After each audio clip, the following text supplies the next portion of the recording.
नमस्कार दोस्तों मैं सरिता आपका अपने इस चैनल पर एक बार फिर से स्वागत करती हूँ। दोस्तों आज का जो समय है वो आधुनिक समय है।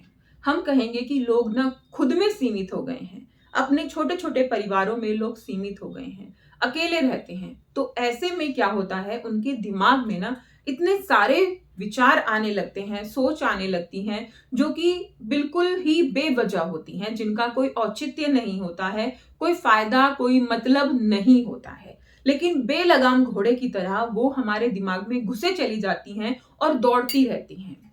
सबसे बड़ी बात तब होती है या फिर मैं यूँ कहूँ कि खराब चीज़ तब होती है जब आप इनको कंट्रोल ना कर पाएँ। ये फिर ओवरथिंकिंग आपको ना डिप्रेशन में भी डाल देती है। सबसे पहले हम ये सोचते हैं, सुनते हैं या फिर हम समझें कि ओवरथिंकिंग होती क्या है?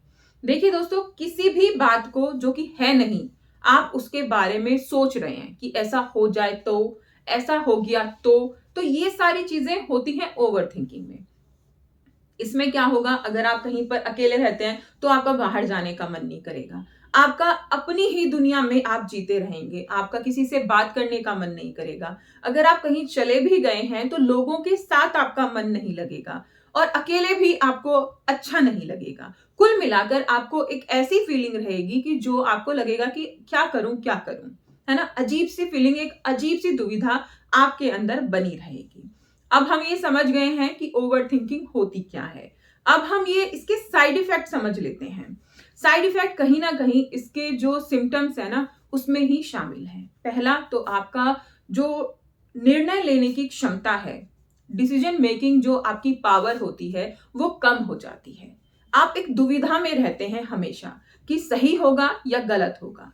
आपको दूसरों पर ज़्यादा विश्वास होता है, भरोसा होता है और आप अपने ऊपर विश्वास नहीं कर पाते हैं। आपका आत्मविश्वास, सेल्फ कॉन्फिडेंट कम होता चला जाता है। अब हमें सारी चीजें पता चल गई हैं, अब हम क्या करेंगे? अब हम करेंगे इनका निवारण। अब हम इनको खत्म करने की कोशिश करेंगे। देखिए दोस्तों, जब हम ओवरथिंकिंग में डूबते हैं, तो सबसे बड़ी बात ये होती है कि उस बंदे को ही नहीं पता होता है कि वो किस परेशानी में जा रहा है। लेकिन अगर आप शुरुआती दौर में हैं, तो आपको आइडिया लग जाता है कि भाई मेरे दिमाग में कुछ चल रहा है, कुछ गड़बड़ है। तो उस चीज़ को आप वहीं पर रोक सकते हैं। कैसे? पहले तो आप खुद को ना रिमाइंडर सेट करके दीजिए। आप कोई स्लिप कहीं पर लगा लीजिए, चिट लगा लीजिए, उसमें लिख लीजिए कि मुझे ये चीज़ करनी है। या फिर 5-5 या 10-10 मिनट का आप अपने फ़ोन में या कहीं पर भी एक अलार्म सेट कर दीजिए, जो कि आपको ओवरथिंकिंग से बाहर निकालेगा। ठीक है? तो ये आपको काम करना है। दूसरे नंबर पर आपको ना खुद को, अपने आत्मविश्वास को मजबूत करने के लिए काम करना है। ये परेशानी ज़्यादातर उन लोगों के साथ भी होती है जो अपने फैसले खुद नहीं लेते हैं। उनके फैसले कोई और लेता है। जैसे कि हस्बैंड हो गए, पिता हो गए, माता हो गई या कोई भी इंसान जो आपके फैसले ले रहा है, उस वजह से भी हमारा जो ओवरथिंकिंग है वो बढ़ती रहती है या फिर हमारा सेल्फ कॉन्फिडेंट कम होता रहता है। तो आत्मविश्वास को बढ़ाने के लिए, अपने कॉन्फिडेंट को इंक्रीज़ करने के लिए आपको अपने फैसले लेने होंगे। जैसे कि आपने एक फैसला लिया छोटा-सा कि मुझे मार्केट जाके ये सामान खरीद के लाना है। तो इसके लिए भी जिसके अंदर आत्मविश्वास नहीं है, वो दूसरे इंसान से पूछेगा, "मैं जाऊँ क्या? मैं ये सामान ले आऊँ क्या?" इस चीज़ को आपको ध्यान रखना है ना? ये काम आपको नहीं करना है। आपने एक फैसला लिया कि मुझे जाना है और सामान लाना है, आप जाइए और सामान लेकर आइए, ठीक है? अगर वो सही है या फिर गलत है, तो इसमें कोई बड़ी बात नहीं हो जाएगी कि आप गलत सामान ले आए हैं। हाँ, आप ले आए हैं, इस चीज़ का आपको अपने अंदर एक आत्मविश्वास आएगा। तो अपने आप को आप कभी भी निग्लेक्ट मत कीजिए, अनदेखा मत कीजिए और अपने आप पर ना किसी और के डिसीजन मत थोपिए। इस बात का ध्यान रखिए। सही सलाह लेनी बहुत ज़रूरी होती है, लेकिन अगर आप किसी और के बिल्कुल अंडर हैं, तो ये चीज़ गड़बड़ हो जाती है ना? तो थोड़ा-सा आपको अपने आत्मविश्वास पर काम करना होगा। कई बार ओवरथिंकिंग की जो समस्या होती है वो तब भी होती है जब हम अपने विचारों को दमन करते रहते हैं, उन्हें दबाते रहते हैं।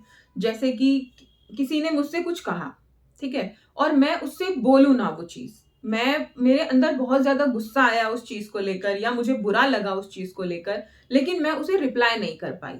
तो वो चीज़ ना मुझे अंदर ही अंदर सोचने के लिए मजबूर कर देगी और एक दुविधा, एक कंफ्यूजन, ये सारी चीजें मेरे अंदर चलती रहेंगी कि बोल दूंगी तो क्या होगा, नहीं बोलूंगी तो क्या होगा। एक बात सुनिए, बात बोल दीजिए और खत्म कीजिए, जो भी होगा देखा जाएगा, है ना। हम अपने माइंड को सही रखें, हम खुद को सही रखें, सबसे बड़ी बात यही है।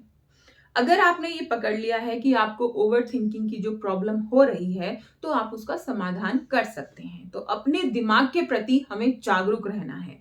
हमें ये नहीं कि हाँ कुछ चल रहा है भाई वैसे ही है, हाँ सोच लिया तो आ गया होगा, नहीं, हमें उस सोच को वहीं पर रोकना है, क्योंकि वो सोच आपको डिप्रेशन में डाल देगी, वो सोच आपको कुछ नहीं करने देगी। तो उस बेलगाम सोच को हमें ना लगाम लगानी है, उसे कंट्रोल में करना है। तो इस बात का ध्यान रखिए। ओवर थिंकिंग कोई बहुत बड़ा इशू तब तक नहीं बनती है जब तक हम उसे कंट्रोल करके रखते हैं, लेकिन जब वो कंट्रोल से बाहर हो गई है तो वो एक समस्या, बहुत बड़ी समस्या क्रिएट कर देती है। तो ओवर थिंकिंग से बचिए और इसका सोल्यूशन निकालिए। अगर आपको लगता है कि भाई ये ज्यादा बढ़ रही है, आप इसको कंट्रोल नहीं कर पा रहे हैं, तो किसी थर्ड पर्सन की या सेकंड पर्सन की आप सलाह ले सकते हैं, किसी डॉक्टर के पास आप जा सकते हैं, क्योंकि ये प्राइमरी स्टेज होती है। अगर आप इस पर संभल जाते हैं तो आप बड़ी बड़ी समस्याओं से बच जाते हैं। तो दोस्तों, अपने आप को मजबूत रखिए, अपने आप को सेफ रखिए और आत्मविश्वास को मजबूत रखिए। वीडियो कैसी लगी मुझे कमेंट करके जरूर बताइएगा, और अगर आपको वीडियो अच्छी लगी ना तो प्लीज वीडियो को लाइक जरूर कीजिएगा और चैनल को सब्सक्राइब कीजिएगा।